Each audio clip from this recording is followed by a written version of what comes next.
இது கடந்த 4-5 பார்லிமெண்ட் தொகுதி எதிரில ஏதாவது முழுசா நடத்தியிருக்காங்களா? ஏதாவது ஒரு காரணம் சொல்லி வெளியில வந்து போராட்டம் பண்ணுவாங்க. எந்த போராட்டத்திலேயாவது உறுதியா இருந்திருக்காங்களா? போன முறையெல்லாம் தேர்தல் தோல்விக்கு இவிஎம்னாங்க, அப்புறம் ஓட் ஷேர்னாங்க.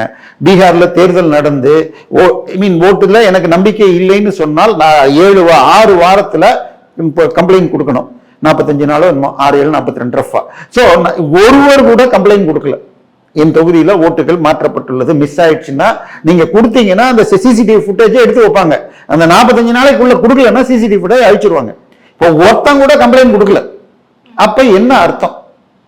மகாராஷ்டிரால தேர்தல் நடந்து முடிஞ்சு திருப்பி அதுலயும் பெருவாரான வெற்றி பெற்றிருக்காங்க. யாராவது கம்ப்ளைண்ட் கொடுங்க சார். ரோட்ல வந்து கூவுனீங்கன்னா என்ன அர்த்தம்? உனக்கு எல்லா வாய்ப்புகளும் எலெக்ஷன் கமிஷன் கொடுக்குது.